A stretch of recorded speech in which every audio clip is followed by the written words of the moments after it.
Hey guys, Lawrence Burchett with Reality's Edge. It's been a couple of weeks since put a video out. I apologize for that. It's been a really busy time around the Burchett household, and there is going to be another break in the action here in probably a couple of weeks. It won't be a 2 week break, hopefully, but it may be. I don't know. But just rest assured, I'm not losing interest and I'm not forgetting about doing it. I'm just really busy. So today we're going to talk about human consciousness a little bit and some aspects of consciousness. But before we do, I'd like to say thank you for viewing the videos and sharing them around. I'd also like to say thank you to all the likes and the support. If you like today's video, hit the thumbs up. If you're new, hit the subscribe button, ring the bell icon, get notified when you ring that bell icon every time a new video comes out.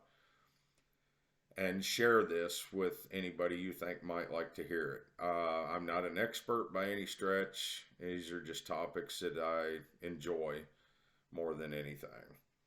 So do that, guys, and well, let's go ahead and get into it. So like I said, we're going to talk about human consciousness a little bit today. And we're going to have more, I'm going to have more than what I can fit in one video, so this is probably going to be a couple of different videos. But more importantly, we're going to talk about the conscious and subconscious minds and the connections between them and the outside world, other people as well. Now, what makes us human? Is it the ability to reason, or is it the idea of being self-aware? Being aware of our mortality and things like that? You know, could it be our seemingly wide range of emotions, or even the fact that one question has plagued us since we walked out of the cave and took our first steps as human beings? And that question is, what is the meaning of life? These things are all part of our consciousness. Now, consciousness goes deeper than being self-aware or being able to reason or even asking questions to which I don't think there's any one answer for anybody. It also deals with connections of both the conscious and subconscious mind. And those are parts of ourselves that we have inside all of us. It also deals with connections to other people as well. And even parts that are rarely even noticed. Now, decision making, planning, and communication are just a few examples of things that are controlled by the conscious mind. While memory, feelings, emotions, and instincts are a few examples of the subconscious mind. Now, you're going to ask yourself, where am I going with this? Well, I don't really know yet either. We're going to explore it together.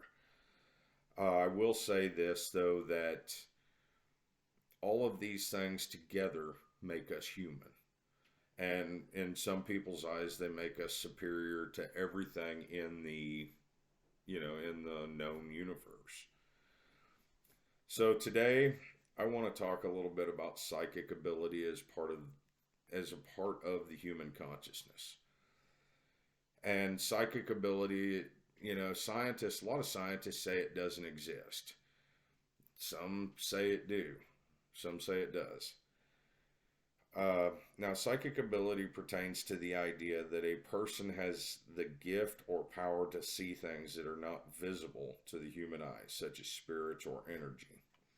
It is also a term used to describe being able to see things before they happen. Now, I think there are several different types of psychic ability. I don't think that, just those examples I give there, I don't think that's all of it. I think there's also the connections. I think psychic ability is just kind of a catch-all term. Now, telepathy and telekinesis are also types of psychic ability. Telepathy. being able to hear somebody's thoughts or project your thoughts into their head, into their mind, so that they hear it in their mind instead of with their ears. And telekinesis, the ability to move objects or move matter with your mind. And once again, the modern scientific community does, for the most part, does not recognize any of these things. Uh, Here's the thing, though. There's plenty of anecdotal evidence for all of it. Yuri Geller, he was a man that, he had a career that spanned for years. He'd been on late night television shows and all sorts of television shows, bending spoons with his mind. Now, I think some of that was staged, but he was even investigated by like the CIA for a little known project called Project Stargate, and that dealt with the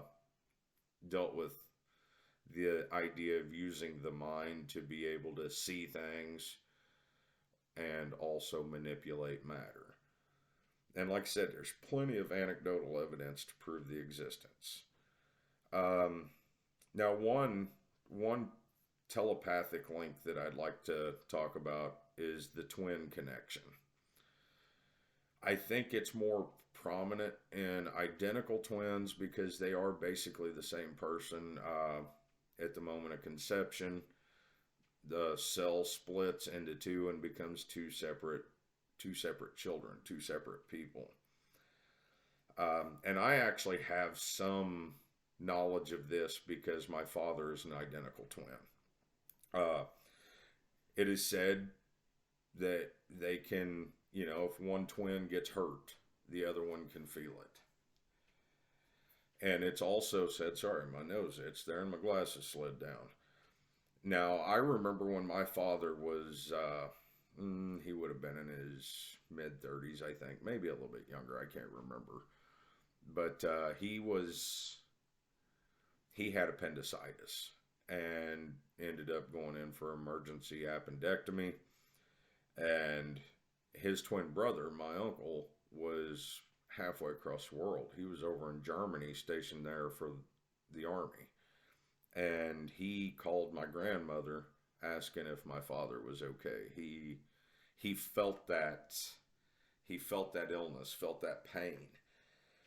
And there are other cases where, like, one twin got married or met the love of their life, fell in love, and the other twin has felt like a sense of well-being spiritually. There's another case that I'd like to talk about. Back in 1979, there was a couple of guys, they called them the Gem Twins. Now, this is an interesting story. This actually made national news, and you can look it up on the internet. Just look up the Gem Twins. They were separated when they were 2 or 3 weeks old, adopted out to families.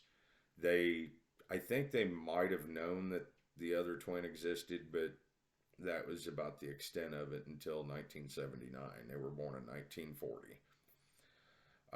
These gentlemen, they lived similar lives. They both had been married twice. They had careers that were somewhat similar, somewhat related. They had a lot of similarities. Dogs named the same thing when they were kids growing up. It's really interesting.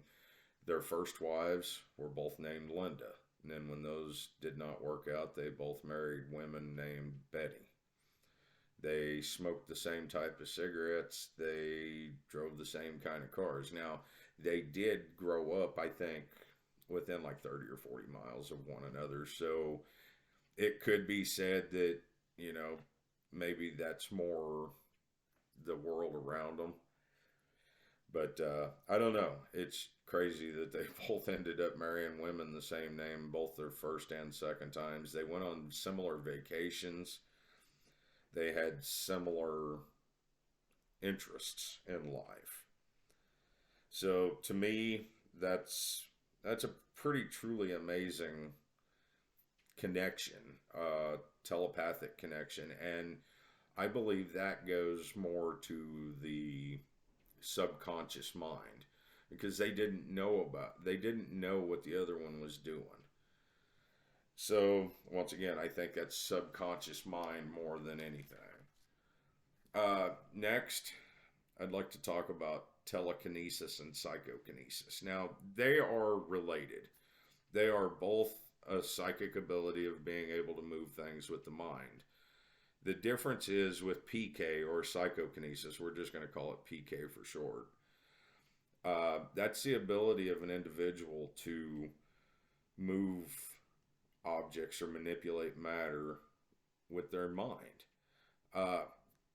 But I believe that they actually have control over it. It's in a controlled manner. So that could be considered conscious mind, but it's a psychic ability that's there. And some people believe that it is, something that anybody can learn to do, same as with remote viewing, which we'll get into that in a later video. Remote viewing, that's another side of that consciousness that I want to touch on at some point in time. Now, like I mentioned earlier, psychokinesis, Yuri Geller. He demonstrated this many times on television and in laboratory settings that he could control it. He could control matter, bending spoons and stuff like that with his mind. And like I said, I think some of it was staged, especially a lot of the television stuff, but he was pretty well, investigated by the CIA and different scientific communities. The other one is telekinesis. Now, telekinesis is the same as psychokinesis, except for, and you manipulate objects with your mind, meaning you can move things with your mind. But I think it's more of an uncontrolled manner. Everybody's seen either the original or the remake movies of Carrie. That young lady, she had, in a time of great stress and time of great stress and great psychological pain, she, found out she had the ability to move objects. And that could be, that could have just been a wake up. And that could be the way to wake it up in most all people. Some people are probably a little more adept at it than others, but, you never know. And some people even think that, like, poltergeist activity might be the result of telekinetic energy release, especially considering since poltergeist activity usually occurs near a teenager going through a highly stressful time in their life. Everybody knows being a teenager is highly stressful anyway. You got, all the emotions and stuff coming out between growing up, trying to figure out who you are and all that stuff. So it's brought on by chaotic, stressful times in your life. Now, I believe that it could go either way. Most people think of poltergeist as a ghost or a spirit. Well, poltergeist actually literally means noisy ghost or noisy spirit. So it could go either way. And maybe they're two separate phenomena, but with the telekinesis, you get, maybe the telekinetic release is sometimes just mistaken as poltergeist activity or vice versa, but they could very well be two separate things. Now, I believe that these are just a few things that make up a small part of the human consciousness, both the conscious and subconscious parts of human beings. So I think that's where I'm going to leave it at today, guys. Get on the internet, look a little bit of it up, especially check out the Gem Twins. That's a wild story. And also check out some of the telekinesis and psychokinesis things on the internet. It's really interesting.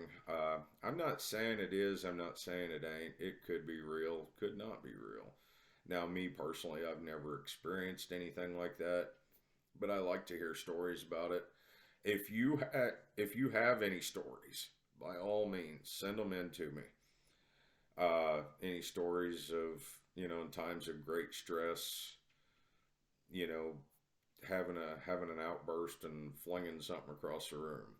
That would be really really cool. I would be really I'd be really honored to read that. Reality's Edge 514 at gmail.com. It'll be at the end of the video in the credit roll. Um, Guys, this is great. I'm having fun. If you like today's video, hit the like button. If you're new to the channel, subscribe and ring the bell icon, get notified. We're going to keep going on this. There will be another video with the tied to the human consciousness side of things. This is just first one. I thought it was a good place to start. So do me a favor, guys. Love yourselves. Love each other. Peace out.